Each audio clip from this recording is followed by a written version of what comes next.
자, 이제 오늘은 교과서 46페이지입니다. 자, 우리가 전 시간에 뭐 국권을 수호하기 위해서 뭐 의병 활동, 그다음에 뭐 의거 활동 같은 것도 배웠죠. 의거 활동 같은 경우에는 뭐 전명훈과 장인환이 뭐 스티븐슨을 사살한 거, 그리고 안중근이 이토 히로부미 사살한 거, 뭐 그리고 이재명이 뭐 이완용을 처단하려고 했던 시도, 그다음에 뭐 나인영, 오기오 이런 사람들이 을사오적을 암살하기 위한 오적 암살단의 조직. 그리고 이제 또 다른 국권수호 운동의 활동, 애국개몽운동이라는 게 있었죠. 거기서 이제 보안회, 헌정연구회, 그 다음에 대한자강회, 그러한 단체가 있었고요. 자, 그 다음에 이제 신민회라는, 근데 이제 여러 가지 애국개몽운동 단체 중에서 좀 특이한 게 신민회라고 했죠. 신민회는 다른 애국개몽운동 단체는 좀 다른 점이, 공화정을 생각했다. 어떤 왕이 없는 시스템이 바로 공화정이죠. 투표를 통해서 지도자를 뽑고, 뭐 그런 거. 그래서 투표자를 통해서 지도자를 선출하고, 뭐 그런 이제 민주주의 시스템인 공화정을 주장했고요. 그 다음에, 또 다른 특징은, 그 다른 애국개몽운동 단체와는 다른 또 다른 특징은, 그 무장투쟁을 준비했다는 거예요. 무력투쟁을. 그래서 해외에 남만주 그런 데다 만주 지역에 독립운동 기지를 건설하고 신흥학교라는 거를 세워서 거기서 독립군을 양성을 하였고요. 자, 그 다음에 우리가 뭐 이제 각종 뭐 교육과 언론활동, 국학연구 그런 거 배웠고, 그 다음에 우리 경제구국운동으로서 그 이제 국채보상운동 그런 거 배웠죠. 자, 어쨌든 우리가 이러한 노력을 기울였음에도 불구하고 우리가 이제 결국에는 국권을 수탈당하면서 일본한테 이제 한 35년 정도 이렇게 지배당하는 이제 그러한 일이 일어나는데요. 자, 그래서 이제 오늘부터는 우리가 일본한테 국권을 수탈당해서 결국 국권을 빼앗겨가지고 일본한테 뭐 지배당하고, 그리고 이러한 일본의 지배하로부터, 일제의 지배하로부터 우리나라를 되찾기 위한 그런 독립운동가들의 활동에 대해서 한번 배워보도록 하겠습니다. 자, 먼저 46페이지. 자, 46페이지. 여기 학습 활동 같은 거 나와 있죠? 이게 이제 여기가 이제 학습 목표 같은 건데요. 뭐, 오늘은 이제 일제 무단 통치와 식민지 수탈 정책에 대해서 설명할 수 있다. 이제 이러한 내용에 대해서 배울 건데, 특히나 오늘 배울 내용은 1910년대에 관한 내용이에요. 1910년대. 우리가 이제, 일본이 우리나라를 수탈하고 침탈하는 이러한 식민지 수탈 정책은 1910년대, 즉 1910년부터 19년까지, 그 다음에 1920년대, 뭐 1920년도부터 뭐 29년까지, 그 다음에 1930년대, 그 다음에 1940년대, 이런 식으로 우리가 나눌 수 있거든요. 아니, 40년대라네. 이제 30년대하고 그 다음에 40년대 초반까지 해서 이렇게 나눌 수가 있거든요. 자, 그 중에서 오늘은 1910년대에 대해서 배울 건데, 자, 1910년대에 일본의 통치를 요약한다면 무단 통치라고 볼 수 있어요. 무단 통치. 무단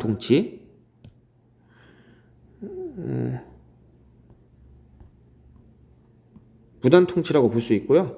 자, 나중에 선생님이 1910년대, 20년대, 30년대, 뭐 이렇게 40년대 초반까지 구분을 다 해줄 테니까 일단은 1910년대에는 무단 통치라는 것만 여러분들이 알아두면 됩니다.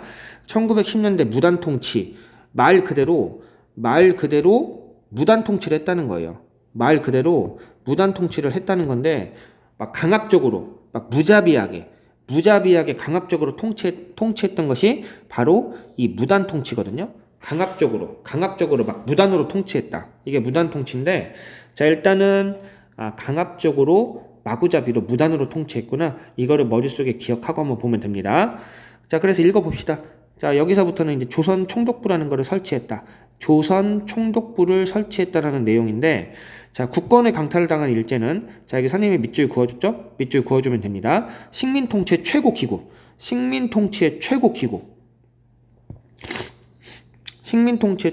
기구인 조선 총독부를 설치하였다. 식민통치 최고 기구입니다. 자, 조선 총독에는 일본의 육해군 대장이 임명되었는데, 자, 이제 식민통치 최고 기구. 어쨌든 조선에서는 조선 총독부가 짱이에요. 이제는 조선이란 나라가 사라졌으니까 이제 뭐 왕도 이런 총독부 앞에서는 뭐 깨갱할 수밖에 없죠. 자, 그래서 이제 조선에서는 조선 총독부가 짱이라는 말이고, 식민통치 최고 기구, 조선에서는 조선 총독부가 짱이라는 말이고요. 최고라고 했잖아요. 최고. 자, 그리고 조선 총독에는 일본의 육해군 대장이 임명되었다. 일본의 육군, 해군 중에서 이제 포스타 있죠. 포스타. 우리가 원스타, 투스타, 쓰리스타, 포스타. 포스타면은 거의 이제 군인들 중에서는 거의 최고죠. 최고. 자, 그래서 주로 육해군 대장 포스타가 임명이 되었다. 별이 이제 4개인 놈이죠. 별이 4개인 놈. 자, 그래서 임명이 되었고, 자, 총독은 행정, 입법, 사법, 군 통수권 등 절대 권력을 행사했다. 그러니까 식민 통치의 말 그대로 최고 기구라는 거예요. 최고 기구. 짱이라고 짱. 그러니까 짱이라는 거예요. 행정, 입법, 사법, 군 통수권. 이 모든 거를 조선 총독부에서 다 통제하고 다스렸다는 거예요. 이제는 뭐 조선이란 나라가 사라졌으니까 뭐 왕은 뭐 힘도 전혀 없고요. 자, 그래서 이제 조선에서는 조선 총독부가 왕이나 다름없었다. 당연히 조선 총독부의 수장이었던 이 조선 총독은 당연히 조선의 짱일 수밖에 없겠죠. 자, 그 다음에 이제 통치 정책입니다. 통치 정책. 자, 먼저 첫 번째. 일본은 헌병 경찰제를 했다. 헌병 경찰제. 자, 헌병 경찰제를 통해 강압적인 무단 통치를 실시하였다. 자, 헌병 경찰은 첩보 수집과 의병 토벌은 물론 뭐 산림 감시와 징제 사무 협조 등 일반 행정 상무도 처리하였고 한국인의 일상생활을 철저히 감시하였다. 자, 그래서 헌병 경찰의 핵심은 뭐 내용은 많지만 핵심은 이 군인이 우리 군인 중에 헌병 있잖아요. 헌병이 이제 군인이 경찰 역할을 하면서 이제 조선 땅을 통제하였다. 뭐 그런 내용입니다. 우리가 지금은 군인과 경찰이 따로따로 있잖아요. 경찰은 경찰이고 군인은 군인이잖아요. 자, 근데 이때는 군인들이 경찰 역할까지 하면서 헌병이랑 군인들이 경찰 역할까지 하면서 조선의 백성들을 강압적으로 막무가내로 통치를 했는데, 자, 당연히 첩보 수집, 독립운동을 하는 놈들 있으면 잡아들였겠죠. 일본의 입장에서 독립운동 하는 놈들 어딨어? 라고 해가지고 첩보를 수집해가지고 독립운동가들을 잡아들여서 심하게 고문을 했고요. 자, 우리 독립운동가들이 얼마나 많은 고통과 순환을 겪었겠습니까? 이 중에서는 일본의 이러한 이제 첩보 수집으로 인해서 일본한테 잡혀가지고 고문을 당하는데 이거를 이겨내지 못하고 변절자가 되는 경우도 있었고요. 당연히 이제 이겨내기가 좀 어렵겠죠.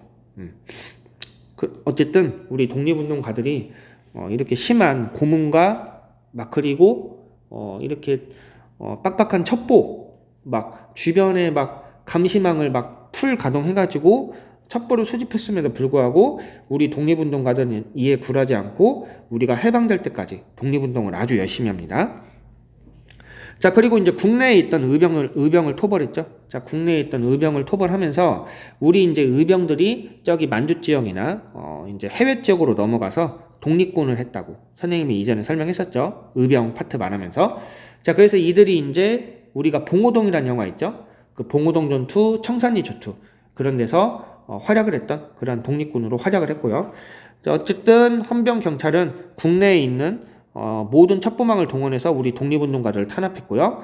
그 다음에 국내에 있는 의병들도 토벌해가지고 우리 의병들이 결국 저기 만주지방, 해외지방으로 넘어갈 수 없었고요.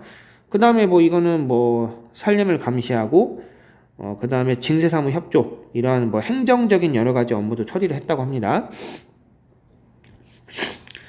자, 이것도 뭐 별 내용 없어요. 뭐 세금 잘 내고 있냐 없냐. 세금 잘 안 내는 놈 있으면은 헌병 경찰이 가가지고 폭행을 한다거나 잡아가지고 고문을 한다거나. 자, 그리고 이제 산림 감시. 일본의 허락을 받지 않은 상태에서 산에 있는 나무를 함부로 캔다거나 뭐 산에 가서 뭐 약초를 캔다거나 함부로 그러면은 역시나 잡아가서 큰 고초를 겪었죠. 자, 그래서 이러한 것도 했고 그 다음에 한국인의 일상생활을 철저히 감시하였다. 자, 그래서 헌병은 강압적인 무력을 앞세워가지고 우리를 못살게 굴었다. 그런 내용입니다. 자, 그래서 첫 번째 통치정책 헌병 경찰제 실시 이거를 통해서 우리를 못살게 굴었다. 마구잡이 무력을 동원해가지고. 자, 그 다음 두 번째 이거는 뭐 당연한 거겠지만 일본의 입장에서는 당연히 한국인의 언론, 출판, 집회, 결사의 자유 모든 활동을 금지했습니다. 조선 땅에서 한국인의 모든 활동을 금지하고 탄압했습니다. 한국인은 그냥 농사나 짓고 공장에 가서 일이나 하고 그러고 살라는 거죠. 자, 이것도 상당히 안 좋은 일이겠죠. 자, 그리고 이제 그 다음 3번 조선 태영령. 자, 이제 그 다음 넘어가서 조선 태영령.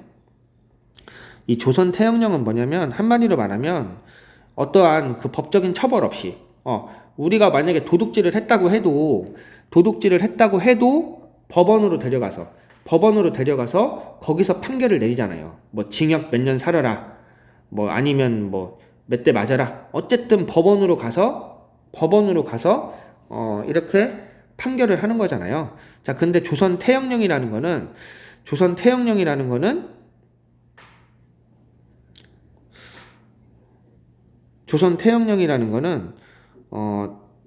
그 직결 처분권을 가지고 있어서 이 직결 처분권을 가지고 어떠한 그 법원의 재판 거치지 않고 태형을 가할 수 있었던 게 이제 조선 태형령 안에 있던 직결 처분권입니다. 직결 처분권. 자, 그래서 이제 3개월 이하의 징역 또는 구류에 처해야 할 자는 그 정상에 따라 태형에 처할 수 있다.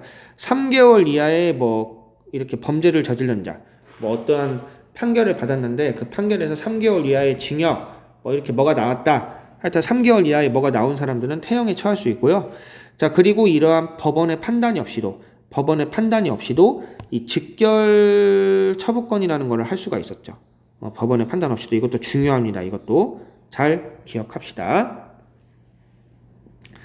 자, 그래서 이런 식으로 우리를 못 살게 굴었다는 거죠. 자, 그 다음 4번. 이제 일제는 교사에게도 군복과 비슷한 제복을 입고, 이 사람들이 딱 보면은 교사 같지가 않잖아요. 교사예요, 교사. 이 교사들이 군복을 입고 칼을 차고 있어요. 어린 학생들이 얼마나 위협적으로 보였겠습니까? 뭐 그런 내용도 있고요. 자, 그래서 오늘은 선생님이 47페이지까지 좀 더 하려고 했는데 여기 47페이지 내용이 좀 많거든요.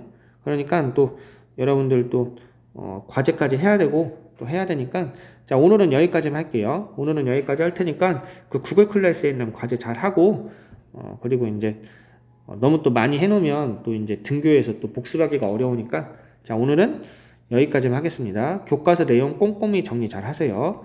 이제 등교할 때는 교과서가 아니라 학습지를 위주로 정리할 테니까요. 자, 그럼 오늘 여기서 마칠게요.